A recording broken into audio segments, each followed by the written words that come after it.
বাচ্চাদের জন্য হলেও মাঝে মধ্যে কিন্তু স্পেশাল কিছু রান্না করা লাগে। আসসালামু আলাইকুম। আমার নতুন আরেকটি ভিডিওতে আপনাদের স্বাগত। আশা করছি আমার ভিডিও আপনাদের মনে একটু হলেও জায়গা করে নিতে পেরেছে। এই জন্য আপনাদের অসংখ্য ধন্যবাদ আমার ভিডিও দেখার জন্য এবং আমাকে সাপোর্ট করার জন্য। তো আজকের ভিডিওটি আমি শুরু করছি সকাল থেকে। সকালে তো বাবুরা ঘুমিয়েছিল, তাই ওর বাবাকে আবার অফিসে যাবে বলে নাস্তাটা রেডি করে দিচ্ছিলাম। আর ইদানিং আমাদের পাউরুটিটা একটু বাসায় বেশি খাওয়া হচ্ছে। তেমন কিছু ওকে রান্না করে দিব না, শুধু একটু স্যান্ডউইচ বানাই দিব। বলতে পারেন ডিমের স্যান্ডউইচ বা বার্গারও বলতে পারেন। এভাবে ও কিন্তু খুব পছন্দ করে। আমি তো মাঝে মধ্যে বিকেলের নাস্তায়ও এরকম করে বানিয়ে দিই। আর এইভাবে কিন্তু খেতেও অনেক মজা লাগে। অল্প আইটেমে অল্প সময়ে এভাবে যদি রান্না করে দেন, খেতে যে এরকম মজা লাগে, পেটটাও কিন্তু অনেক ভরা থাকে। আর বাচ্চাদের পাশাপাশি ওর বাবারও একটু সস বেশি পছন্দ, এই জন্য ভালো করে আবার সস দিয়ে ওকে খাবারটা রেডি করে দিলাম। আর ওর দুপুরে লাঞ্চের জন্য গতকাল যে তরকারিটা ছিল সেই তরকারি দিয়ে আমি ওকে দিয়ে দিলাম।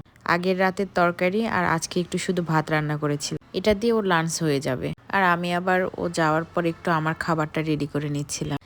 এখানে গতকালের সবজি ছিল, তাই মনে করলাম সবজি দিয়ে পাউরুটি খেতে কিন্তু আমার বেশ ভালো লাগে। সব কিছুতে সস দেওয়া আমার পছন্দ না। আর বাবুরা যেহেতু ঘুমাচ্ছিল, তাই মনে করলাম চাটা বসে বসে ওদের পাশে খেয়ে নেই।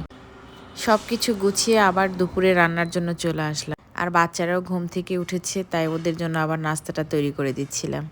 তো ওদের খাওয়াটা শেষ করে তারপরে আমি আবার দুপুরে রান্নাটা করব।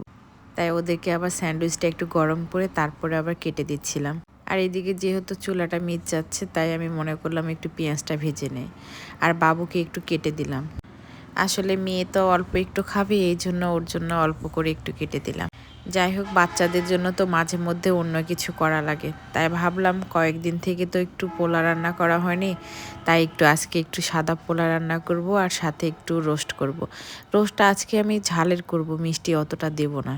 বরাবরই বাসাতে পছন্দ করে সবাই মিষ্টি রোস্ট, কিন্তু আজ মনে করলাম যে ঝাল যেহেতু কিছু নেই, পোলার সঙ্গে একটু ঝাল ঝাল যদি রোস্ট বানায় তাহলে একটু ভালো লাগে। এই জন্য আমি চিনির পরিমাপটা অল্প করে দেব। আর আমি এখানে কিন্তু আজকে দুধ বা টক দই কিছুই দেব না। এভাবে ঝাল ঝাল করে রোস্ট খেতে কিন্তু খারাপ লাগে না। আসলে এটা রোস্টের চেয়ে আপনারা মাংসের ভুনাই বেশি বলতে পারেন।